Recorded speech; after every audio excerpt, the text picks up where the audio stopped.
The Afterparty is the brand new episode comedy series that just debuted from on Apple TV Plus from the creators Chris Miller and Phil Lord, who are the creators of 21, 22 Jump Street, the Lego Movie, Clyde Chance of Meatballs, many more things.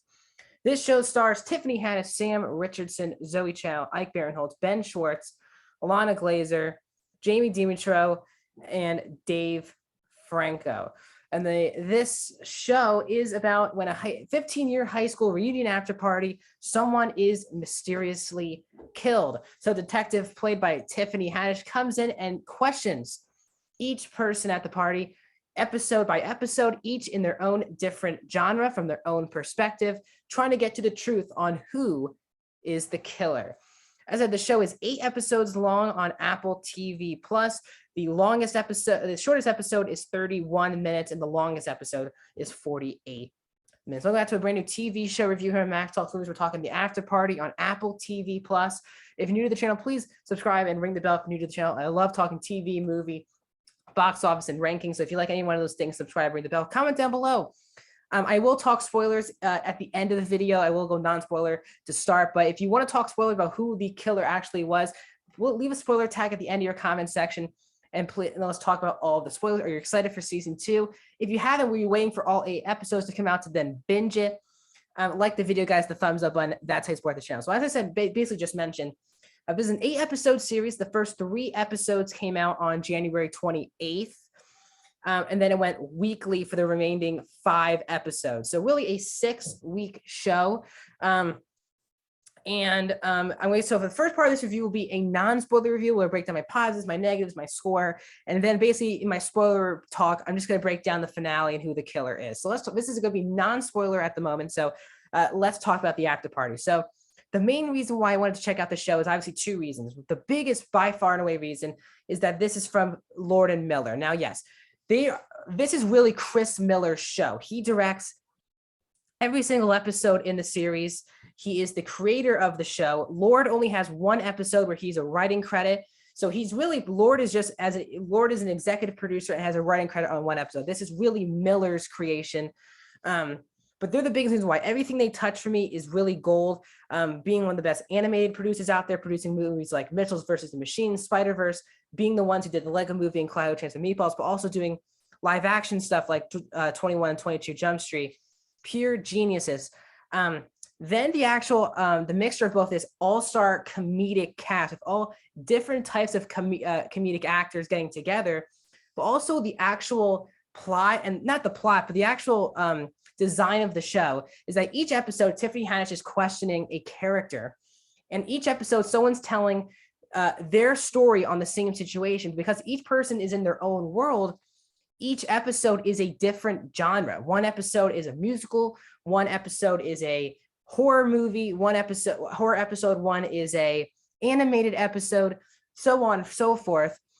And that's one of the best parts. The actual concept of this show is pure genius, because we've seen this murder mystery genre being beaten down to the ground for so many years, where we just don't see that many great murder mystery shows still either on the big screen or on the small screen in TV. Knives Out was kind of the exception, and one of the rare murder mysteries that is beloved by everyone.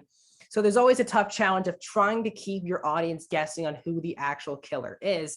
I think this show does a great job doing it, because it gives basically all characters motive on why they don't like this particular person who was killed. And it kind of makes you think on who actually would have the clearest motive to want to actually go through with the crime of killing someone. But one of the biggest parts, the strength of the show, is the writing and the cast. As I said, the concept and the writing from Chris Miller is pure genius. I laugh really throughout every single episode of the show, some more than others, obviously, depending on the actor, the character that you like in the particular episode. But there are some really great standouts. Sam Richardson plays Anik, who is basically the lead character of the show. He is the person that everyone really believes is the one who killed this person. But he's been going through a lot. And again, this is a 15-year high school reunion. We get a flashback episode. They really do give you a lot of things to take from. Sam Richardson's an actor who I think is one of the more underrated comedic actors. He's normally just playing movies just to be the forced comic relief. But this time he really gets to play with being a genuine, funny, but genuine good guy in the show. And his chemistry with both Ben Schwartz, who's his best friend Jasper, and with Zoe, played by Zoe Chow, are the strongest relationships in the show, because back 15 years ago, before, you know, the 15-year reunion, 15 years when they were in school, Anik never made the move on Zoe, and Zoe kind of had her own life, and he's trying to recoup that. That's why he came to the reunion. And his best friend Jasper was in a band once to get blessed by Xavier's track. Xavier's played by Dave Franco, and that's why he came to the reunion. But there's different relationships that are throughout. Everyone is so good in the show. As I said, Sam Richardson, Zoe Chow, and Ben Schwartz are really great, and they're the two strongest relationships. But Ike Barinholtz is a really funny actor who's getting a lot of work, deserve it so. He's a great talent, really funny, but also brings his episode's a really action-heavy episode, which I thought was fun. Alana Glazer, who I've seen a lot of things, sadly not in good stuff, but this time her character, you can kind of easily judge her when you see her for the first time, but the more you watch the show, the more you really understand where she's coming from. Jamie Dimitro, I hope he's saying his name wrong. He plays Walt, a guy who is barely noticed by anyone. He's really funny because no one knows who he is. Even 15 years after high school, no one knows who he is, and he just happens to be there. He's really good. Tiffany Haddish plays the detective Danner, who is interrogating everyone. She is really funny, along with her other detective Cole, played by John Ely. They have great chemistry together, and this is one of the more layered, this is not complete over the top Tiffany Haddish. And a lot of people were kind of worried about that with the show. She is definitely not. There are times she is, and that's where the show can actually be funny.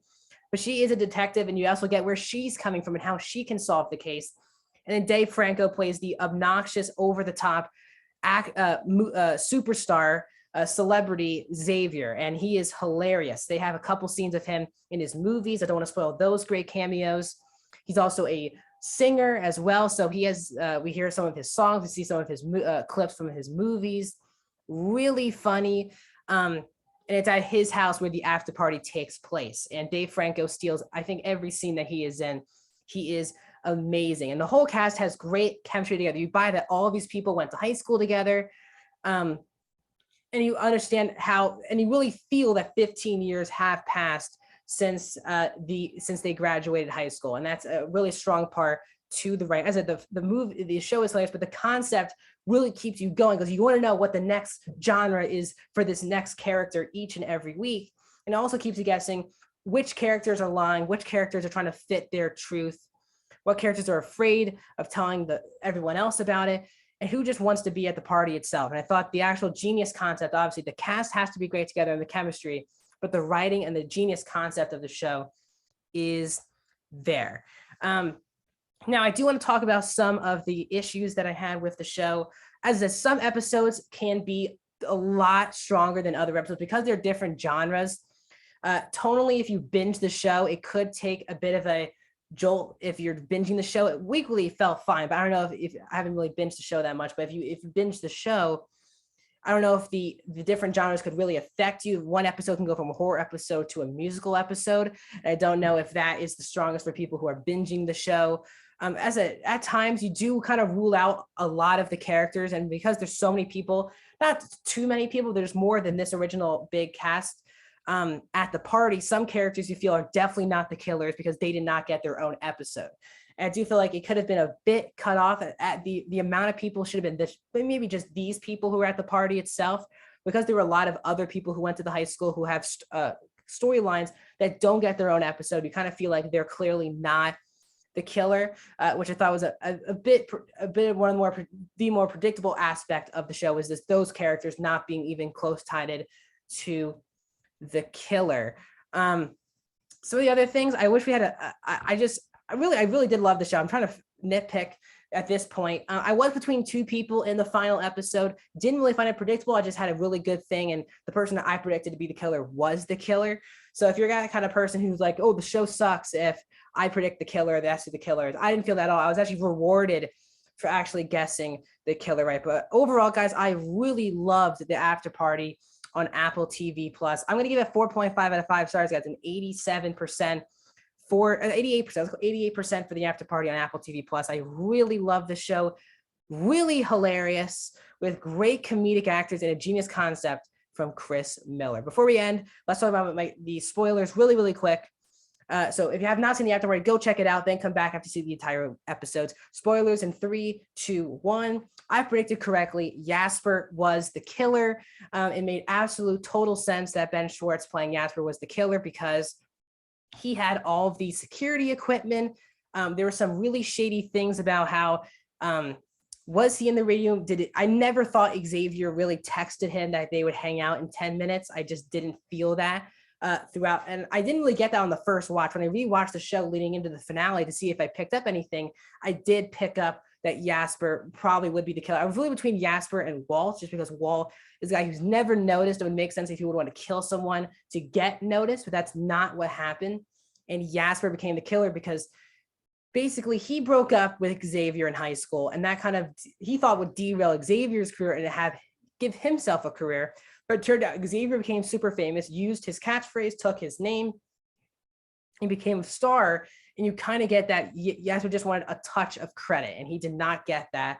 But he's the one who killed Xavier. We end with a really great finale where Tiffany Haddish basically breaking down her theories, and then she even gets, she's like, Brett, you were the one who killed him. Obviously, Brett did not kill him. And Brett kind of speaks up, and then Anik steps up for Brett. And you always realize that, Jasper always wanted to be in the know-how. That's why he was always with Anik, trying to make sure Anik was out of control. In control of what was going on. And then Tiffany Haddish lays out this whole theory, and then we see the behind the scenes of what actually happened with Jasper. Jasper is tried, and we end the series with Anik and Zoe together after Anik finally making his move 15 years removed from high school. So good news is the show has already been renewed for season 2, and the only character coming back as of now is Detective Danner, played by Tiffany Haddish. Supposedly it will be Haddish with a brand new supporting cast, very similar to Knives Out 2, where Daniel Craig will be back with a brand new murder mystery with a brand new cast. So I love these cast of characters. I'd love to come back in some way to see what these characters are up to. But I'm so excited for season 2 of the Afterparty. So that's my thoughts on the Afterparty. Like the video, subscribe. See you guys soon.